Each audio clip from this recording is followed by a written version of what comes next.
डरे कोई भरे कोई, ये घटना उस वक्त चरितार्थ हुई जब जैंत पुलिस ने खुद की चोरी हुई मोटरसाइकिल पर फर्जी नंबर प्लेट लगाकर घूमने के आरोप में एक युवक को गिरफ्तार कर लिया। जैंत पुलिस चौकी क्षेत्र के मगेरा चौराहे पर पुलिस ने फर्जी नंबर प्लेट लगाकर चलाने के आरोप में एक युवक को गिरफ्तार कर लिया। परिजनों ने युवक को निर्दोष बताकर पुलिस की कार्यवाही पर सवाल उठाकर जांच की मांग की है। वृंदावन कोतवाली की रिपोर्टिंग पुलिस चौकी जैंत की कार्यप्रणाली फिर से सुर्खियों में है। जैंत पुलिस ने शनिवार रविवार की मध्य रात्रि को मुखबिर की सूचना पर फर्जी नंबर प्लेट लगाकर चलाने के आरोप में एक युवक को मगेरा चौराहे से गिरफ्तार किया, जिसके कब्जे से काले रंग की स्प्लेंडर प्लस बाइक बरामद की गई। पुलिस के अनुसार युवक लूट के इरादे से बाइक पर फर्जी नंबर प्लेट लगाकर चलाता था। पुलिस ने रविवार को आरोपी का चालान कर न्यायालय के समक्ष पेश किया। वहीं दूसरी ओर परिजनों ने पुलिस पर गंभीर आरोप लगाकर निर्दोष को फंसाने का आरोप लगाया।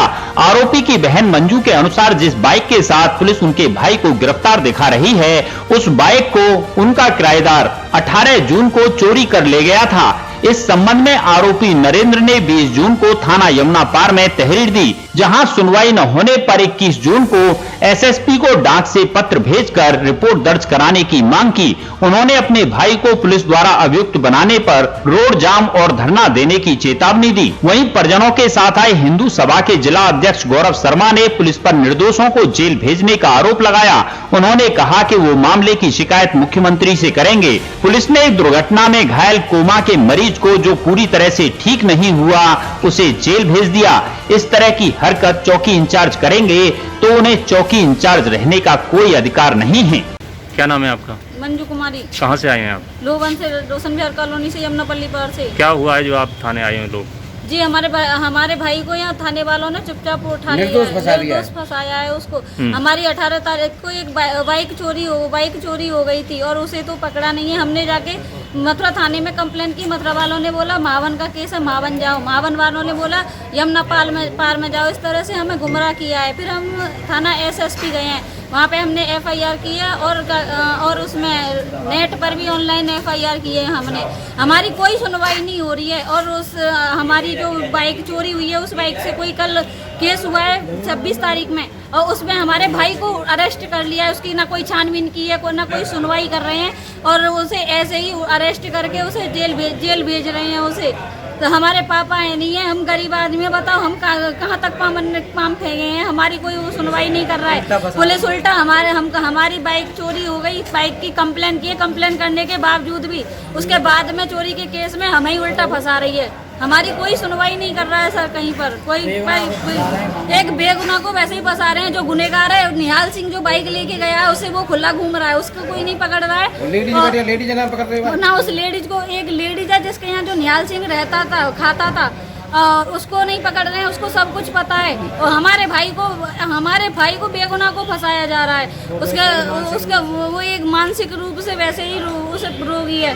उसका 2-3 महीने पहले एक्सीडेंट हो गया था। सिटी हॉस्पिटल में एडमिट रहा था। वो कोमा में चला गया था। उसकी मानसिक स्थिति ठीक नहीं है और उसे फंसाया जा रहा है बेवजह के। निहाल सिंह से क्या संपर्क है आपके भाई? जी निहाल सिंह हमारे कमरे में किराए पे रहता था। 4-5 महीने हो गए उसे किराए पे रहता था। और वो बाइक लेके गया कि मैं यहीं तक जा रहा हूँ कहीं, और हमें नहीं पता। फिर उसके बाद बोला है कि वो बाइक तो किसी ने लूट ली है। और हमने जाके कंप्लेंट की, थाना यमुना पार में गए, वहाँ कोई सुनवाई नहीं की। थाना महावन में गए, वहाँ कोई भी सुनवाई नहीं की। हमारी कोई भी कहीं सुनवाई नहीं कर रहा है। अब आपके भाई को क्या चालान कर दिया? अब हमारे भाई का चालान कर दिया है। और ये लोग बता भी नहीं रहे हैं कौन सी धारा लगाई है, क्या लगाई है, कुछ भी नहीं बता रहे हैं इन्होंने। अब आप क्या इस बारे में अगर कुछ गलत हुआ है तो आप उच्च अधिकारियों से मिली? जी सर, हमने एसएसपी के यहाँ कंप्लेंट की थी, लेकिन उस पर भी कोई सुनवाई नहीं। अब आपका क्या कदम रहेगा अगला? अगला कदम हमारा यही है कि हमारा कैसे भी करो, हमारा भाई बेगुनाह है। इसके लिए अपनी छानबीन करो, कोई जांच करो, आस पड़ोस में पूछो, कोई क्रिमिनल रिकॉर्ड तो निकालो उसका। अगर हमारा भाई क्रिमिनल है तो पहले उसकी छानबीन करो, तभी तो बस डायरेक्ट चालान काट दिया और जेल भेज दिया। ये कोई करता है क्या? कम से किसी बेगुनाह को फंसा रहे हो और जो निर्दोष है उसको तुम ले नहीं रहे हो, पकड़ नहीं रहे हो। उसे नहीं रही हो उसमें तुम्हारा हमें नहीं पता तुम लोग ऐसा क्यों कर रही हो, क्या मैटर है, क्यों सुनवाई नहीं कर रहे हो। हमें तो हमारा भाई निर्दोष है, हमें हमारा भाई चाहिए बस। इसके लिए चाहे हमको भी सकते मार दो, हम रोड जाम करेंगे, कुछ भी धरना करेंगे हमारे। तो अब तुम छानबीन करो, अगर हमारा कोई क्रिमिनल रिकॉर्ड हो तो। हमारे यहाँ किराएदार कोई आजकल से नहीं रह रहे हैं, 20 साल से रह रहे हैं। हमें कोई ये नहीं पता कि किसी के माथे पे क्या लिखा है, और ये हमें कोई ये पता था कि ये क्या कर रहा है क्या नहीं। जी अध्यक्ष जी, आज आप थाने आए हैं सिफारिश के लिए, क्या है पूरा मामला? मैं सिफारिश के लिए नहीं आया, मैं बिल्कुल सही पैरवी के लिए आया हूँ। जिस प्रकार से मुझे पीड़ित परिवार ने संपर्क किया कि इस तरीके से इनकी बाइक जो थी वो चोरी हो गई थी 18 तारीख को। इन्होंने 21-22 तारीख में कप्तान साहब के यहाँ उसकी रिपोर्ट भी दर्ज करा दी, ऑनलाइन भी भेज दी और शिकायती पत्र के माध्यम से भी उसकी सूचना दी थी। कल मालूम चला कि इनके भाई को, छोटे को, नरेंद्र को पुलिस उठा के ले गई, जैत पुलिस। लेकिन जब जैत पुलिस से मेरी अरविंद जी से कंटिन्यू मेरी कल भी बात हुई थी और मेरी आज भी बात हुई।